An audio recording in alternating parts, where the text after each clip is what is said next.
Good evening. Change the way you look at things and the things you look at change.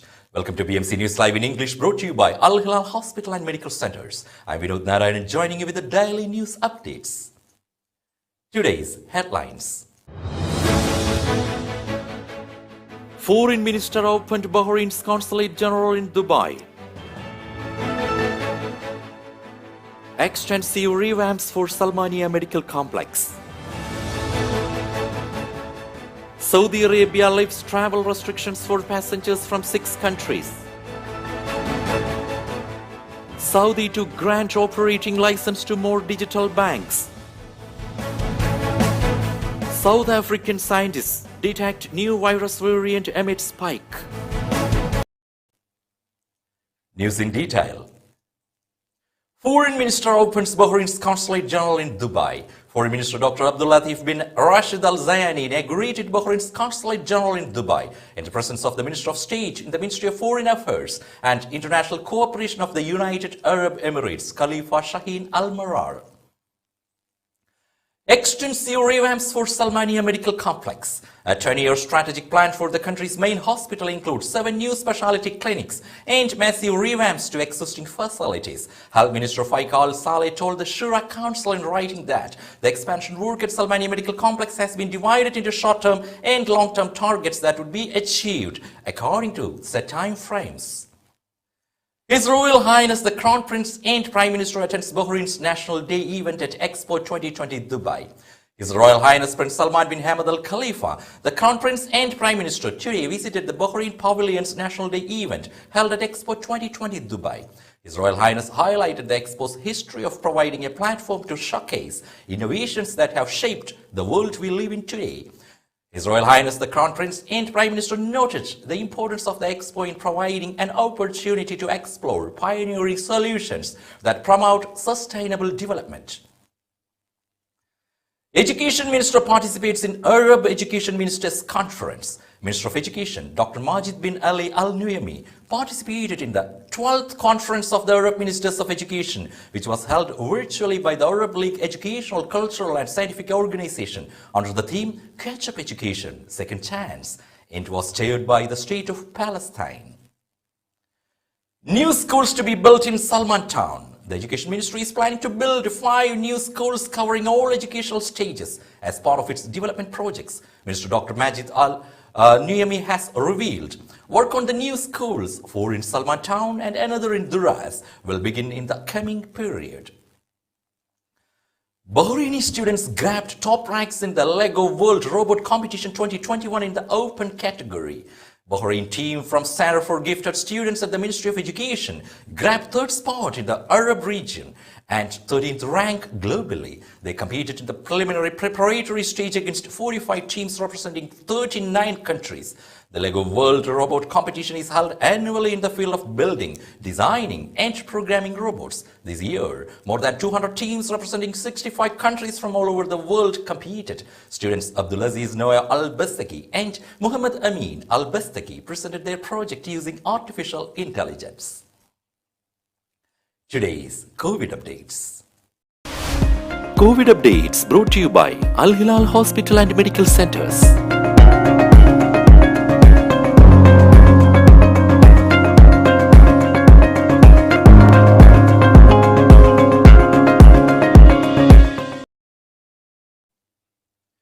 Bahrain and Kuwait end second West Asian Football Federation U18 match in draw.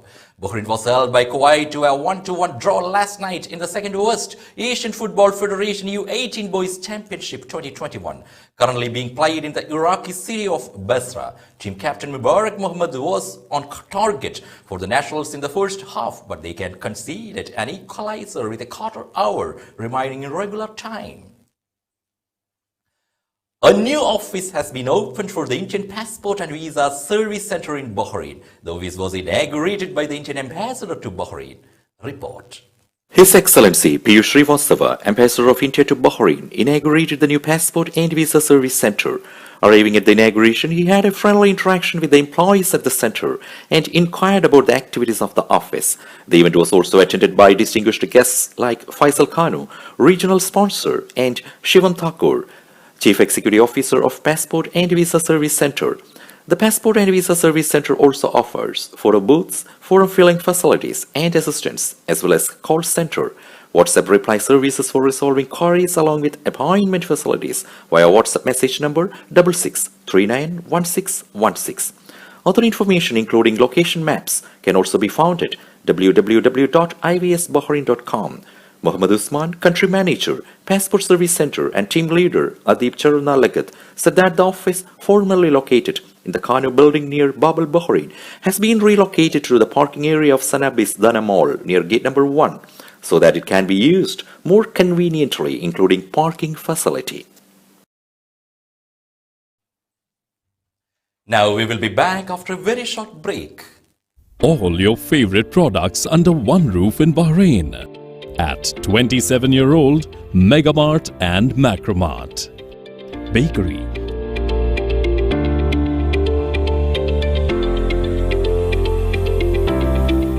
fresh meat and fish,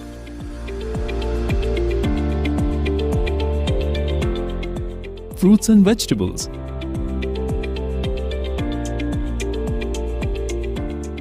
sweets and snacks, ready-to-eat foods, dairy products, grocery or consumer goods. To have a wonderful shopping experience, please visit your nearest Megamart Macromart branch.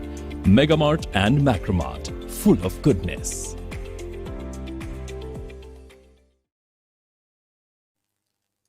Welcome back. Saudi Arabia lifts travel restrictions for passengers from 6 countries. The General Authority of Civil Aviation issued its instructions to all carriers operating in the kingdom's airports regarding the lifting of the suspension of direct entry to the Kingdom of Saudi Arabia from some banned countries. The circular provides for direct entry to the kingdom from the following countries: India, Indonesia, Brazil, Vietnam, Egypt and Pakistan, without the need to spend 14 days outside these countries before entering into the kingdom. This was the application of institutional quarantine procedures for a period of 5 days to travelers, regardless of their immunization status outside the kingdom, with a continued application of exceptions issued regarding some categories in this regard. GACA confirmed that the work of these procedures will take effect as of Wednesday, 1st December 2021. Non-Umrah pilgrims can perform tawaf on first floor of Saudi Grand Mosque. Worshippers other than Umrah performers will now be allowed to perform circumambulation around the Holy Kaaba, effective from Thursday, number 25. A new icon titled Tawaf has been added to the Marna application to facilitate booking appointments for the performance of Tawaf for non-Umrah performers. Saudi to grant operating licenses to more than digital banks. Saudi Central Bank said that the kingdom will grant operating licenses to more digital banks. This year, the kingdom had issued licenses for its first digital banks, STC Bank and the Saudi Digital Bank. Emirati elected as Interpol president. The International Criminal Police Organization has announced that the UAE candidate, Major General Dr. Ahmad Nasser Al-Raisi, Inspector General of the Ministry of Interior, has won its presidency for a 4-year term. The announcement was made in a tweet via the Interpol's official Twitter account. Egypt unveils renovated avenue of the Sphinxes in Luxor.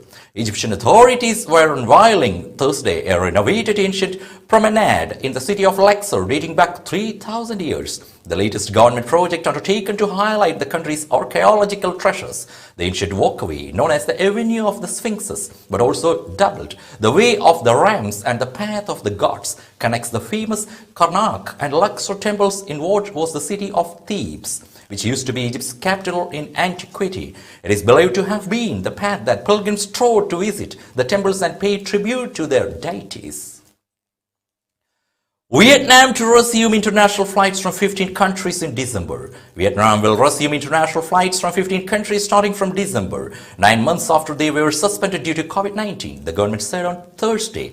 Vietnam suspended all international flights at the end of March last year to prevent the spread of COVID-19. Artificial Intelligence Ethics Agreement adopted by 193 countries. All the nations members of UNESCO adopted on Thursday a historical text that defines the common values and principles needed to ensure the healthy development of artificial intelligence. Artificial intelligence is present in everyday life, according to UNESCO. Artificial intelligence is also supporting the decision-making of governments and the private sector, as well as helping combat global problems such as climate change and world hunger. However, the agency warns that the technology is bringing unprecedented challenges like increased gender and ethnic bias, significant trust to privacy, dignity, dangers of mass surveillance, and increased use of unreliable artificial intelligence technologies in law enforcement. Until now, there were no universal standards to provide an answer to these issues, UNESCO explained in a statement. South African scientists detect new virus variant amid spike. A new coronavirus variant has been detected in South Africa that scientists say is a concern because of its high number of mutations and rapid spread among young people in Gauteng, the country's most populous province, Health Minister announced Thursday. The new variant has also been found in Botswana and Hong Kong in travelers from South Africa. The World Health Organization's technical working group is to meet Friday to assess the new variant and may decide whether or not to give it a name from the Greek alphabet. The British government announced that it was banning flights from South Africa and 5 other southern African countries effective at 12 noon on Friday, and that anyone who had recently arrived from those countries would be asked to take a coronavirus test. The European Union's regulator authorizes Pfizer's COVID vaccine for kids 5 to 11. The European Union's drug regulator on Thursday authorized Pfizer's coronavirus vaccine for use on children from 5 to 11 years old, clearing the way for shots to be administered to millions of elementary school pupils amid a new wave of infections sweeping across the continent. It is the first time the European Medicines Agency has cleared a COVID-19 vaccine for use in young children. With that, we come to the end of today's news. Stay tuned for daily news updates in BMC News Live English at 7:30 p.m. every day. I am Vinod Narayanan signing off from BMC News Live. Good night.